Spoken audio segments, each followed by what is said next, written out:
Hi guys, welcome back to my channel. My name is Mika.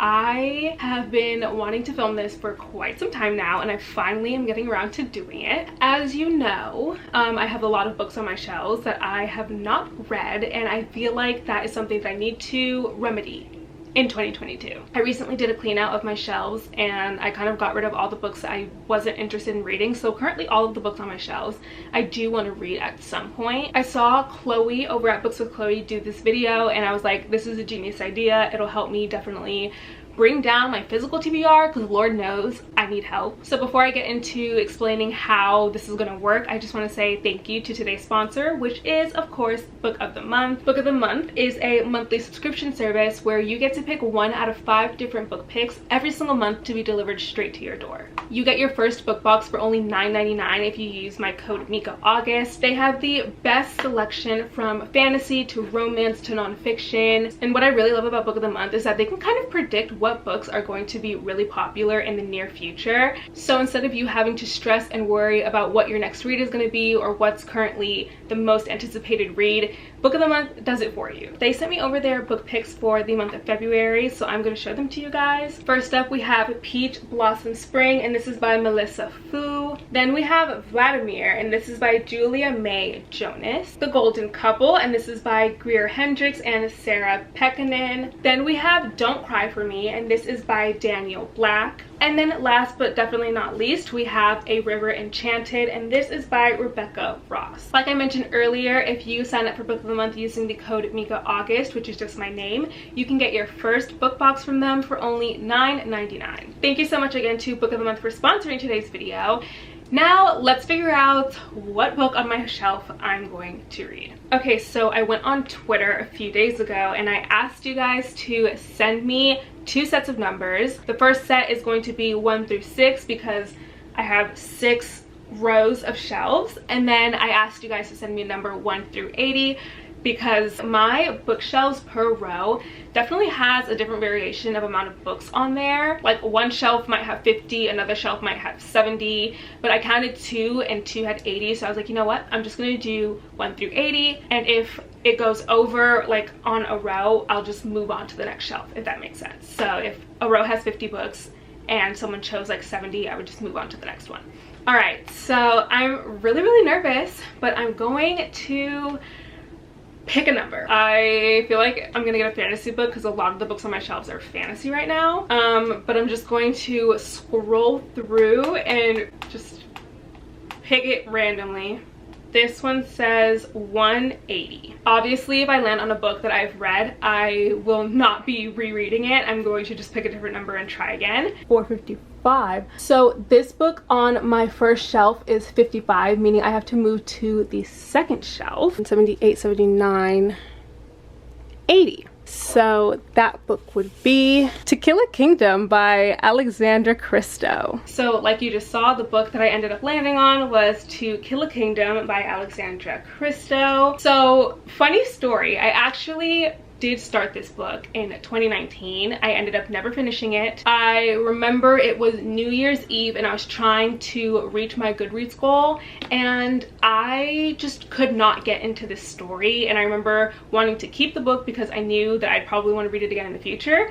But when I tell y'all, I low-key forgot about this book. Like, booktube doesn't really talk about it, neither does Book Talk. It's pretty much, it's just a forgotten book in my opinion. And I remember hearing mixed reviews on it. Some people either absolutely loved it and some people fucking hated it. So I'm excited. I do know that this is about a siren, I believe. So this book is about a siren princess named Lyra, and in this world these sirens collect the hearts of princes. Lyra is currently known as like the most lethal siren of them all until a terrible twist of fate causes her to kill one of her own. So her mom, the Sea Queen, ends up punishing her and turns her into the worst possible thing you can pretty much think of in this world, a human, which I get it, girl. I get it. So Lyra has until the winter solstice in order to bring her mother the heart of the prince. So yeah, this is the book I'm gonna read. Hopefully I like this. It's pretty short, so I think I can actually finish this today. I'm filming this video pretty late. Should have started a bit earlier, but right now it is 3:20 p.m. and I actually have a pretty important call at 4:30, so I'm hoping that this can get done. I will obviously take you guys with me throughout my day and show you guys how much I get done reading. Oh my god, I forgot to mention that I'm also currently in the middle of Crescent City by Sarah J. Maas. Of course, the new book is coming out the 15th of February and it is currently the 7th. So basically it comes out in a week and I needed to get my reread started. So I'm actually really happy that the book that I'm reading is just gonna be a little small fantasy, because compared to this, like, I'm gonna need a break somewhere in between that. But alright, okay, enough talking, time to read.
Okay, so I'm literally like on page 5 so far, and it's honestly not that bad as I remembered it being. I feel like the first time I read it, I was just like not in the mood for a fantasy type book, and this is definitely that. And also the names for some reason are just so hard to pronounce besides the main character's name and like the kingdom's names and that kind of stuff. I hate when like in fantasy books they make the kingdom's names so difficult for no reason. Like, who's saying that? So far our main character is definitely giving off like villain vibes. I wouldn't say like anti-hero, but she's definitely not a good person. That I can tell for sure. I of course had to get my Charlie cold foam. In case you were wondering how unhinged I am, I'm on first name basis with the girl who makes my drink at Dunkin', and she makes it perfect every single time. She's a real one. Okay guys, so I just got home and I'm definitely going to continue reading To Kill a Kingdom. I'm still in like the very beginning. I'm going to just relax, read. Before I read, I'm probably gonna eat because I'm starving, and then I'm just gonna like settle in for the rest of the day and just try to get as much read as possible. I think I already mentioned that I am liking it more than the first time I read it. The first time I read it, I think I just wasn't in the mood for fantasy, I'm gonna be honest, and it was just really hard for me to get through the first like 4 chapters, but I'm actually like flying through it so far. I love that because I just really have not been flying through fantasy like that recently, but I do want to get back into my fantasy era, so this is absolutely perfect.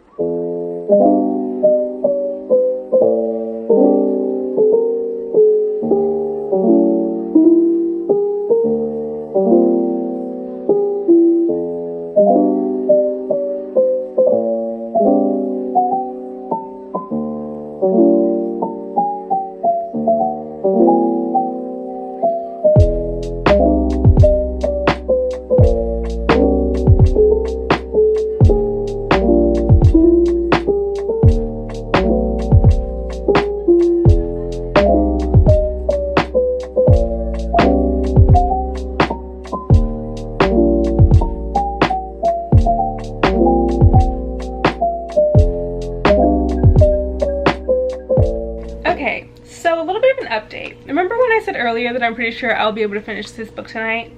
So I might have told a little fib. I ended up watching Euphoria with Saul because it was just one of those days. But I did get to chapter 12 in To Kill a Kingdom.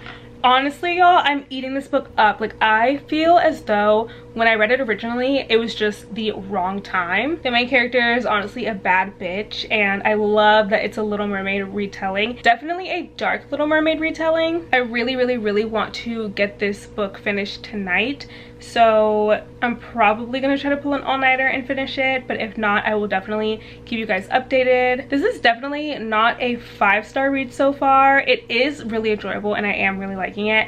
I just feel like I'm trying to save my 5-star reads for books that like I really like, as in like all-time favorites. Will most definitely reread. I don't know if I'll ever reread this one, but yeah, another thing that's been keeping me going is the fan art. I don't know if you guys have seen the fan art. It's everything. Anyways, when I can form coherent thoughts, I will come back and update you guys on how I feel about this book and my progress. We have the POV of Lyra, the main character, and then Prince Elian. When Elian is introduced, he literally says, "Technically I'm a murderer, but I'd like to think that's one of my better qualities." And I don't know why, but he ate. This is definitely enemies to lovers because Elian hunts sirens and Lyra obviously hunts princes. The writing isn't too fantasy-like. I want to say besides the names of like the places in this book, the writing is pretty simple to understand and there's not too much world building, so it makes it a lot easier to fly through as well. I wish I could say I've been productive. However, I've actually been watching Emma Chamberlain because my priorities just clearly are not in order. As someone who has ADHD, like when I read physically, I have to literally shut up all the distractions or else there's just no way I'm going to get any of my book done. So I'm literally gonna have to like put my laptop, my iPad, all my devices in another room and just read. Or maybe I'll just put everything on Do Not Disturb and put it far away from me so I just don't get distracted. I don't know, we'll see. Okay, hi, I'm back. So one thing I've noticed about this book is that the world building goes on as you read. In a sense, I like it, but in a sense, it's also kind of annoying because the things that the characters are learning, you would assume they already know because they grew up in this world, but they're learning as you're learning. And it's weird. I don't know if that makes any sense, but it's just like not what I'm really used to in fantasy books. I would rather something be mentioned and then like quickly explained in a brief summary than like the character themselves be clueless. Like for example, there's this stone that can kill the Sea Queen, and the prince who hunts sirens for a hobby basically is just finding out about this stone and where to get it. If you are a prince who hunts sirens for basically a living, shouldn't you know about that part of history, that there's a stone hidden in the mountains that can kill the Sea Queen? Like, I don't know. Maybe I'm just being nitpicky because this is a standalone, so I feel like I should not be as harsh on it, but it's just something to think about. Okay, it's literally been like minutes since the last clip, but I will say the banter between the two characters is everything. They are it. There's a part where she asks, "Do you always tie women to your ship?" And he responds, "Only the pretty ones." Okay. I honestly feel like the romance in this book is going to be its saving grace, and I hope that's true because I'm deprived. Okay, so it's pretty late right now. It is a 11:05. You literally cannot see that at all, but take my word. I am a little bit, I guess a little bit over halfway through with the book. Considering the fact that I have been not consistently reading, I feel like that's pretty good. I definitely will finish it tonight.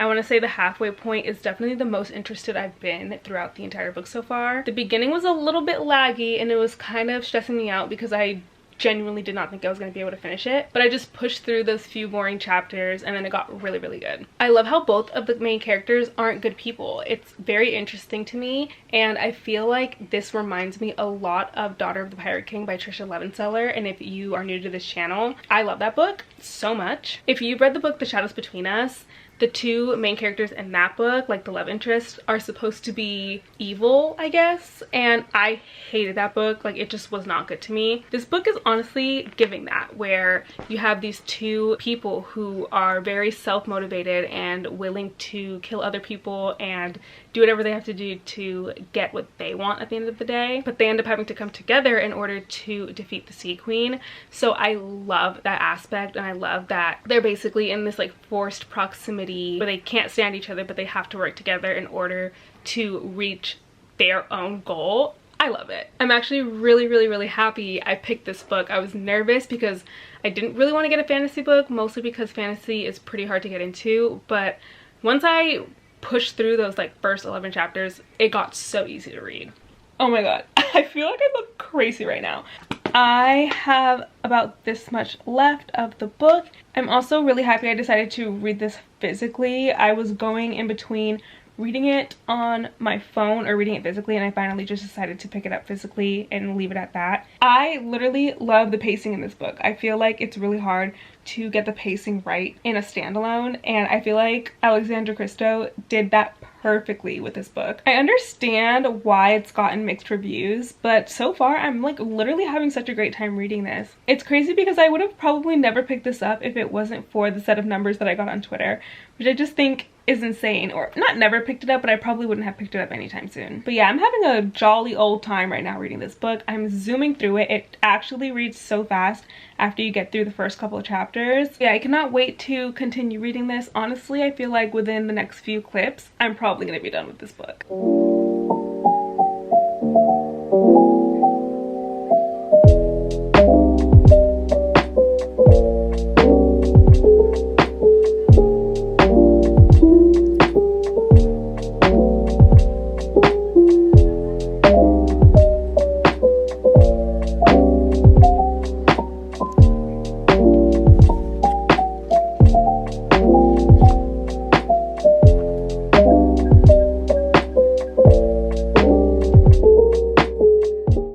Okay, so it is currently the next day. I actually managed to finish the book last night. It was so good. Once it got to that like point, I just could not stop reading. So this is going to be my final thoughts and my biggest takeaway from this entire experience. There was a point in the video where I was not vlogging that much, mostly because I got kind of bored with the book in the beginning, and it was really hard to push through, especially because it wasn't a book that I picked out myself. I noticed that sometimes when I'm reading, I reach that point in the story that's a little bit slow, and instead of just pushing through, I kind of give up and put it down and try to pick up something else. I think that's just the territory that comes with being a mood reader, but in this experience specifically, I had no choice but to push through and continue reading, and I'm so glad for that, because I really think if that wasn't the case, I probably would have DNF'd that book again. Once I got to the part of the story where Lyra and the prince have to work together and are basically like forced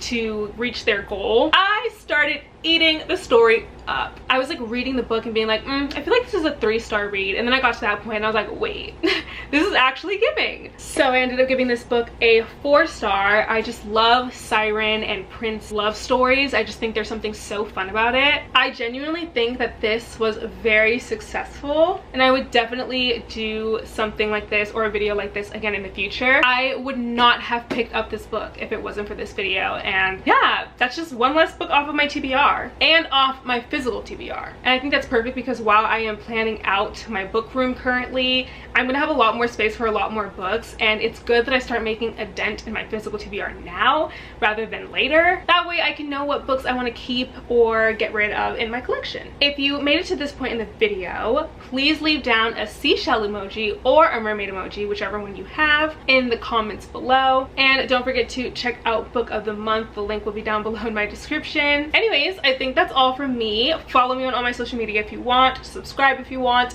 and I will see you all in my next video. Mwah.